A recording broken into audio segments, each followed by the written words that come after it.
أعوذ بالله من الشيطان الرجيم. بسم الله الرحمن الرحيم. الحمد لله الذي أنزل على عبده الكتاب ولم يجعل له عوجا قيما لينذر بأسا شديدا من لدنه ويبشر المؤمنين الذين يعملون الصالحات أن لهم أجرا حسنا ماكثين فيه أبدا وينذر الذين قالوا اتخذ الله ولدا وما لهم به من علم ولا لآبائهم كبرت كلمة تخرج من أفواههم إن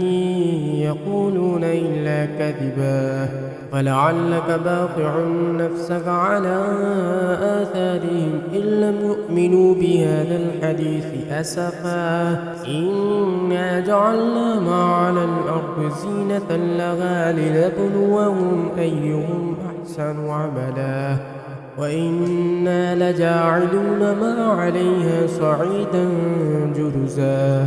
أم حسبت أن أصحاب الكهف والرقيم كانوا من آياتنا عجبا إذ أوى الفتية إلى الكهف فقالوا ربنا آتنا من لدنك رحمة وهيئ لنا من أمرنا رشدا وضربنا على آذانهم في الكهف سنين عددا ثم بعثناهم لنعلم أي الحزبين أحصى لما لبثوا أمدا نحن نقص عليك نبأهم بالحق إنهم فتية آمنوا بربهم وزدناهم هدى وربطنا على قلوبهم إذ قاموا فقالوا ربنا رب السماوات والأرض لن ندعو من دونه إلها لقد قلنا إذا شططا هؤلاء قوم اتخذوا من دونه آلهة لولا يأتون عليهم بسلطان بين فمن أظلم ممن افترى على الله كذبا وإذ اعتزلتموهم وما يعبدون إلا الله فأووا إلى الكهف ينشر لكم ربكم من رحمته ويهيئ لكم من أمركم مرفقا وترى الشمس إذا طلعت تزاور عن كهفهم ذات اليمين وإذا غربت تقرضهم ذات الشمال وهم في فجوة من ذلك من آيات الله من يهد الله فهو المهتد ومن يضلل فلا تجد له وليا مرشدا وتحسبهم أيقاظا وهم رقود ونقلبهم ذات اليمين وذات الشمال وكلبهم باسط ذراعيه بالوصيد لو اطلعت عليهم لوليت منهم فرارا ولملئت منهم رعبا وكذلك بعثناهم ليتساءلوا بينهم قال قائل منهم كم لبثتم قالوا لبثنا يوما أو بعض يوم قالوا ربكم أعلم بما لبثتم فابعثوا أحدكم بورقكم هذه إلى المدينة فلينظر أيها أزكى طعاما فليأتكم برزق منه وليتلطف ولا يشعرن بكم أحدا إنهم إن يظهروا عليكم يرجموكم أو يعيدوكم في ملتهم ولن تفلحوا إذا أبدا وكذلك أعثرنا عليهم ليعلموا أن وعد الله حق وأن الساعة لا ريب فيها إذ يتنازعون بينهم أمرهم فقالوا ابنوا عليهم بنيانا ربهم أعلم بهم قال الذين غلبوا على أمرهم لنتخذن عليهم مسجدا سيقولون ثلاثة رابعهم كلبهم ويقولون خمسة سادسهم كلبهم رجما بالغيب ويقولون سبعة وثامنهم كلبهم قل ربي أعلم بعدتهم ما يعلمهم إلا قليل فلا تمار فيهم إلا مراء ظاهرا ولا تستفت فيهم منهم أحدا ولا تقولن لشيء إني فاعل ذلك غدا إلا أن يشاء الله واذكر ربك إذا نسيت وقل عسى أن يهديني ربي لأقرب من هذا رشدا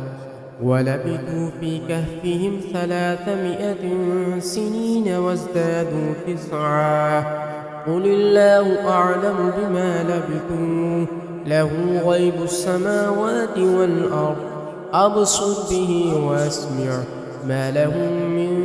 دونه من ولي ولا يشرك في حكمه أحدا واتل ما أوحي إليك من كتاب ربك لا مبدل لكلماته ولن تجد من دونه ملتحدا واصبر نفسك مع الذين يدعون ربهم بالغداة والعشي يريدون وجهه ولا تعد عيناك عنهم تريد زينة الحياة الدنيا ولا تطع من أغفلنا قلبه عن ذكرنا واتبع هواه وكان أمره فرطا وقل الحق من ربهم فمن شاء فليؤمن ومن شاء فليكفر إنا أعتدنا للظالمين نارا أحاط بهم سرادقها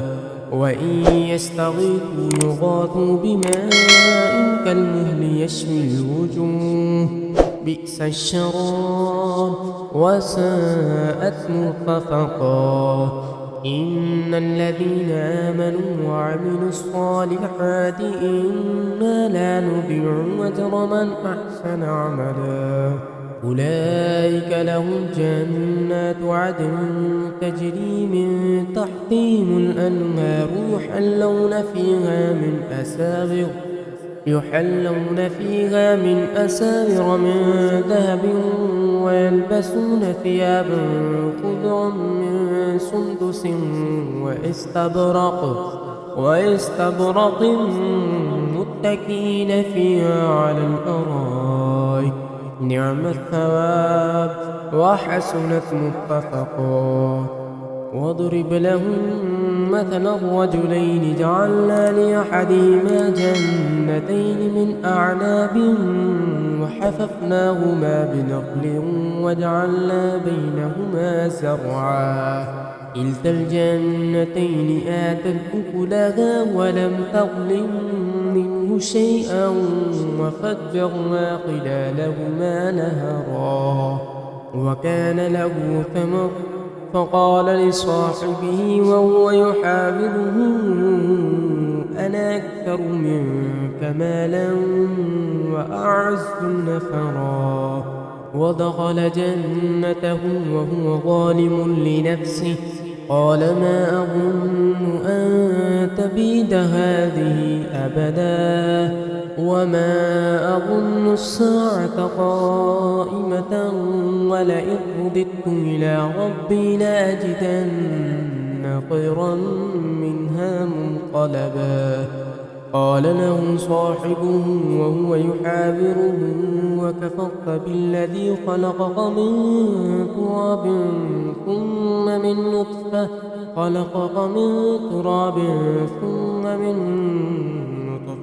ثم سواك رجلا لكن هو الله ربي ولا أشرك بربي أحدا ولولا إذ دخلت جنتك قلت ما شاء الله لا قوة إلا بالله إن ترني أنا أقل منك مالا وولدا فعسى ربي أن يؤتيني خيرا من جنتك ويرسل عليها حسبانا من السماء فتصبح صعيدا زلقا أو يصبح ماؤها غورا فلن تستطيع له طلبا وأحيط بثمره فأصبح يقلب كفيه على ما أنفق فيها وهي خاوية على عروشها ويقول يا ليتني لم أشرك بربي أحدا ولم تكن له فئة ينصرونه من دون الله وما كان منتصرا هنالك الولاية لله الحق هو خير ثوابا وخير عقبا واضرب لهم مثل الحياة الدنيا كماء أنزلناه من السماء فاختلط به نبات الأرض فأصبح هشيما تذروه الرياح وكان الله على كل شيء مقتدرا المال والبنون زينة الحياة الدنيا والباقيات الصالحات خير عند ربك ثوابا وخير أملا ويوم نسير الجبال وترى الأرض بارزة وحشرناهم فلم نغادر منهم أحدا وعرضوا على ربك صفا لقد جئتمونا كما خلقناكم أول مرة بل زعمتم أن لن نجعل لكم موعدا ووضع الكتاب فترى المجرمين مشفقين مما فيه ويقولون يا ويلتنا ما لهذا الكتاب لا يغادر صغيرة ولا كبيرة إلا أحصاها ووجدوا ما عملوا حاضرا ولا يظلم ربك أحدا وإذ قلنا للملائكة اسجدوا لآدم فسجدوا إلا إبليس كان من الجن ففسق عن أمر ربه أفتتخذونه وذريته أولياء من دوني وهم لكم عدو بئس للظالمين بدلا ما أشهدتهم خلق السماوات والأرض ولا خلق أنفسهم وما كنت متخذ المضلين عبدا ويوم يقول نادوا شركائي الذين زعمتم فدعوهم فلم يستجيبوا لهم وجعلنا بينهم موبقا ورأى المجرمون النار فظنوا أنهم واقعوها ولم يجدوا عنها مصرفا ولقد صرفنا في هذا القرآن للناس من كل مثل وكان الإنسان أكثر شيء جدلا وما منع الناس أن يؤمنوا إذ جاءهم الهدى الهدى ويستغفروا ربهم إلا أن تأتيهم سنة الأولين أو يأتيهم العذاب قبلا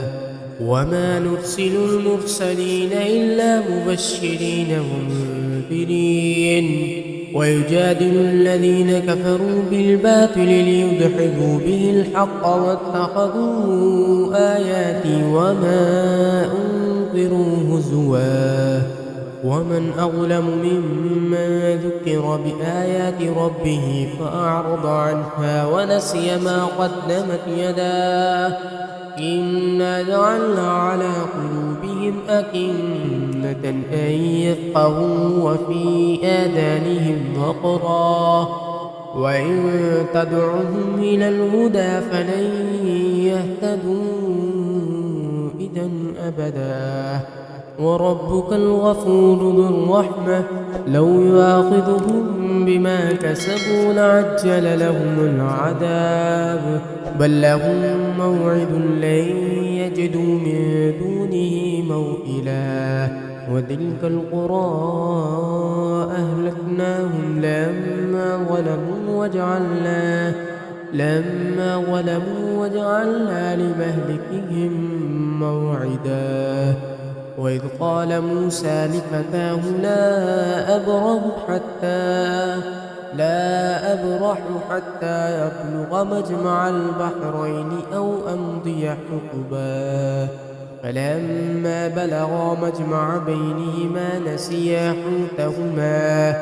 نسيا حوتهما فاتخذ سبيله في البحر سربا فلما جاوزا قال لفتاه آتنا غداءنا لقد لقينا من سفرنا هذا نصبا قال أرأيت إذ أوينا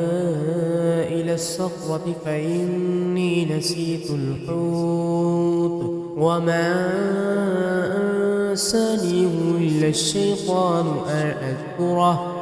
واتخذ سبيله في البحر عجبا قال ذلك ما كنا نبغي فارتدا على آثارهما قصصا فوجدا عبدا من عبادنا آتيناه رحمة من عندنا وعلمناه من لدنا علما قال له موسى هل أتبعك على أن تعلمني مما علمت رشدا قال إنك لن تستطيع معي صبرا وكيف تصبر على ما لم تحط به خبرا قال ستجدني إن شاء الله صابرا ولا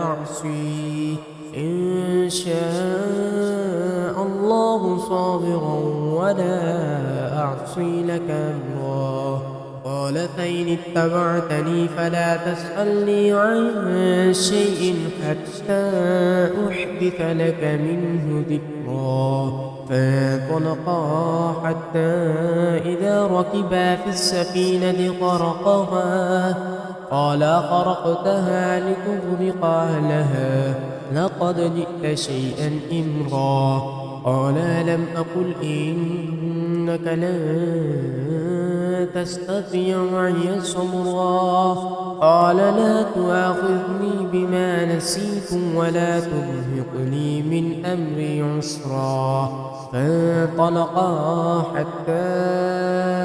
إذا لقيا غلاما فقتله قال قتلت نفسا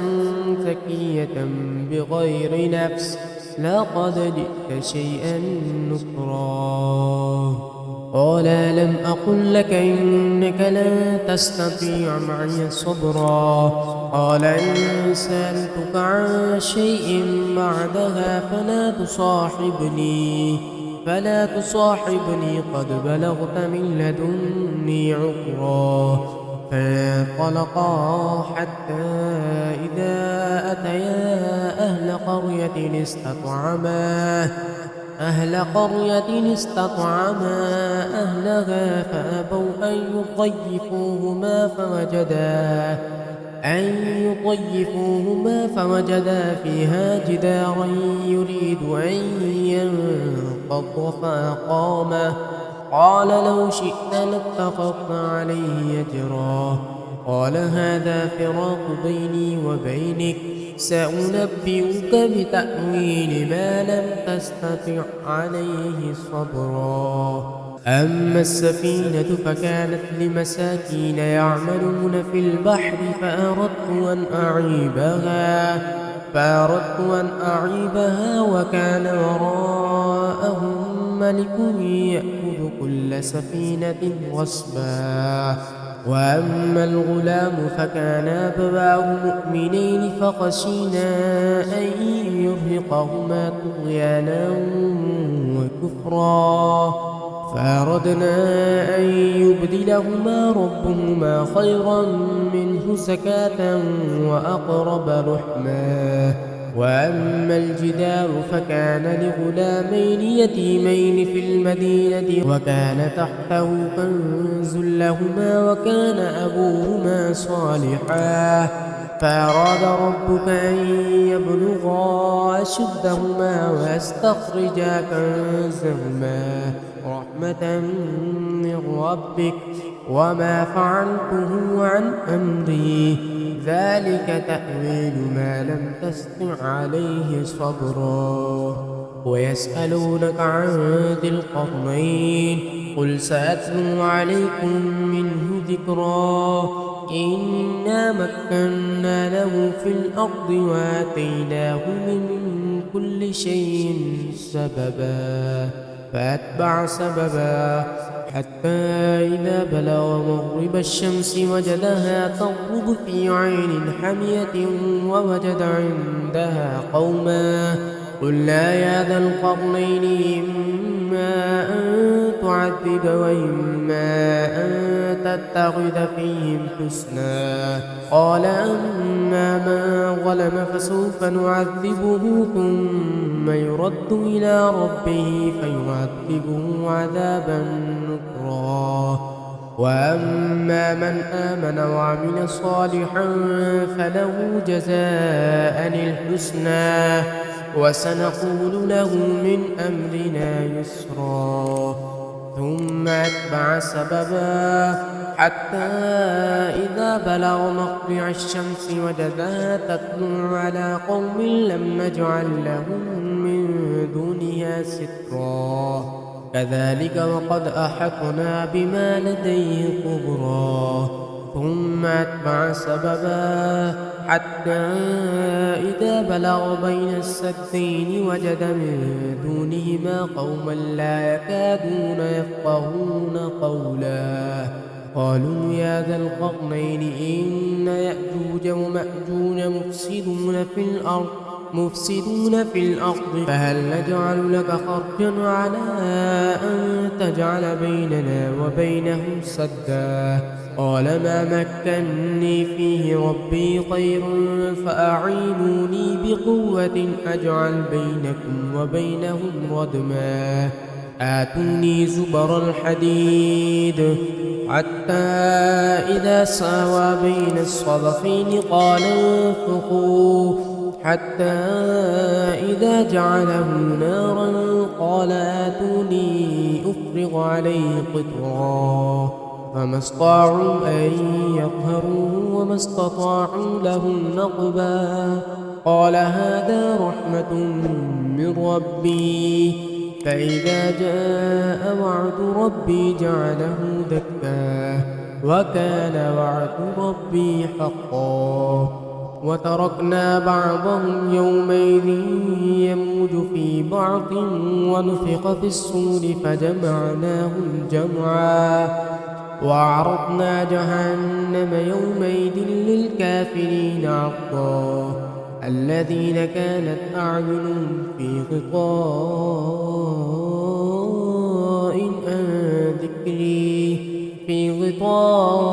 عن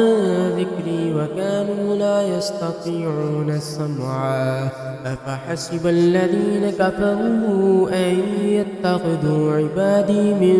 دوني أولياء إنا أعتدنا جهنم للكافرين نزلا قل هل ننبئكم بالأخسرين أعمالا